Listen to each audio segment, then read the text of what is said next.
عليكم البنات. اليوم ان شاء الله غادي نقدم لكم بيتزا. الوصفه ديالها كتجي زوينه بزاف وكتجي لاباط كتجي رطبه وزوينه. في المقادير غنحتاجو 4 ديال الكيسان ديال الطحين، كاس العنبه اولا نص كيلو 500 غرام. هنا عندنا الملحه، السكر سنيده، معلقه ديال الحليب نيدو الا كان، الا ما كانش ماشي مشكل، ومعلقه كبيره ديال الخميره الفوريه. غنحتاجو شويه ديال الزعتر، بيضه، و4 المعالق ديال الزيت.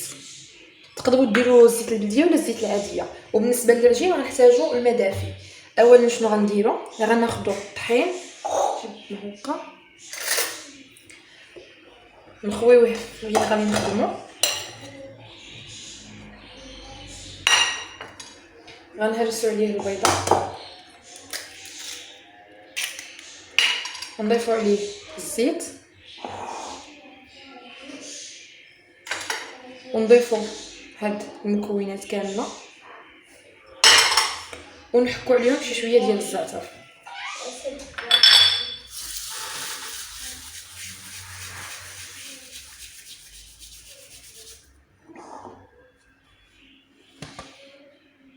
صافي كنخدموا هاد المكونات هادي كامله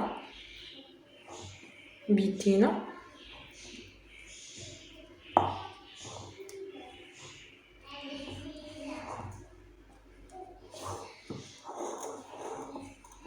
وغنبداو نضيفوا الماء شويه بشويه حتى تجمع لينا العجينه.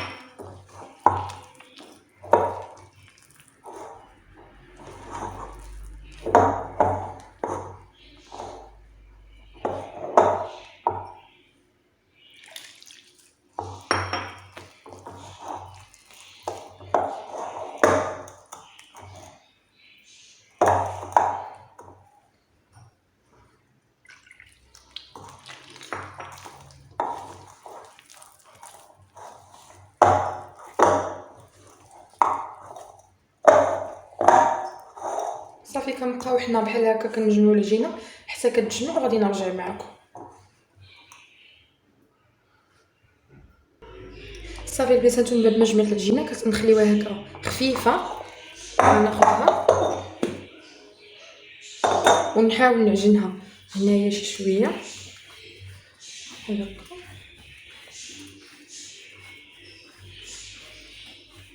المهم هنا غادي ندلكو لاباط مزيان، ومن بعد ما ندلكوها نديرها في واحد الطاسه ونغطيوها اما بالسيلوفان اولا ببلاستيك ونديروها في الثلاجه ترتاح.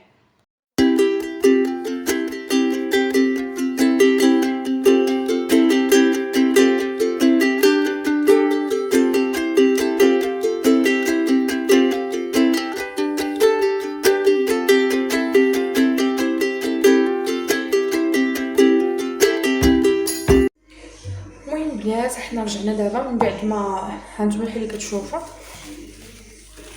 داك العجينه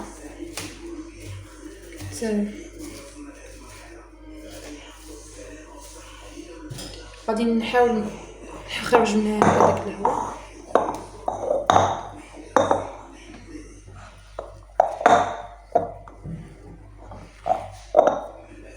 هكا غادي ناخذ شويه ديال الطحين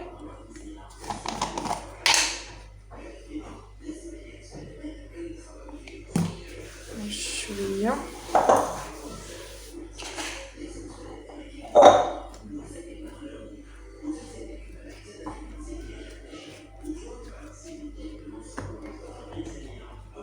صافي.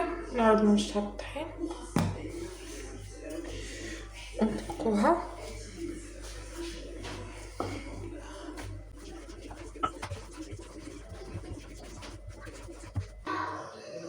هانتوما البنات من بعد ما دلكتها مزيان بالمدلك، المهم تكون رقيقه، شفتوا ما تكونش غليظه بزاف حيت مازال غادي نتكوها، غادي تنفخ.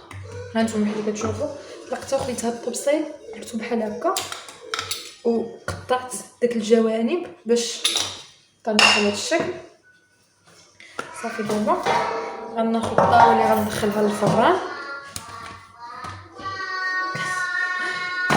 ناخذها بحال هكا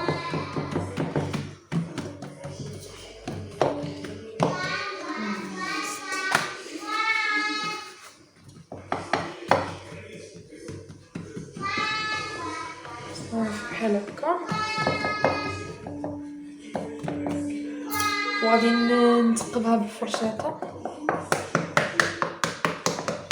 صافي، وندخلها للفران طيب من الفوق ومن التحت.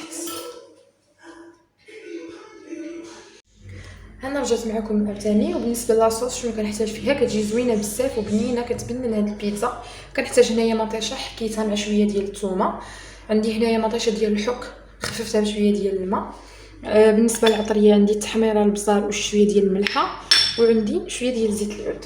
اولا كنديروا هاد لاصوص في المقله، كنزيدوا عليها لاصوص ديال المطيشه، كنزيدوا عليها هاد العطريه، وكنديروا شي شويه ديال الزيت البلديه.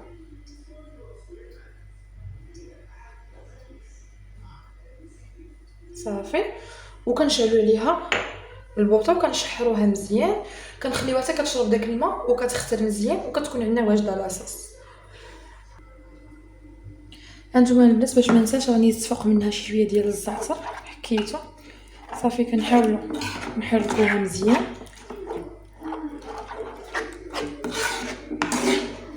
ونخليوها حتى تبدا تشحر وتطبخ مزيان، وصافي ديك الساعه كنطفيو عليها.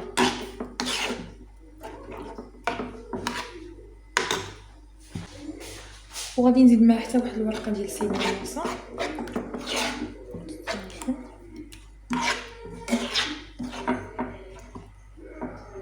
وكنخليوها طيب حتى كتوجد وغادي نطلقها.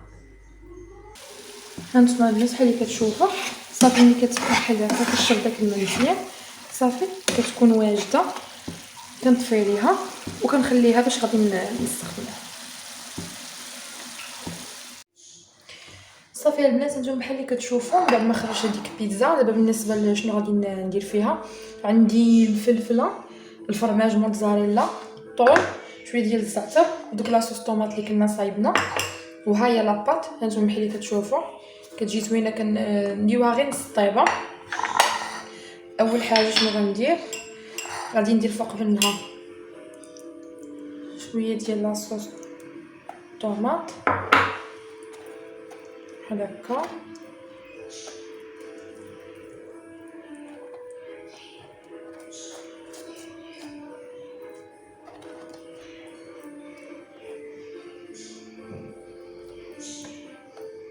شويه ديال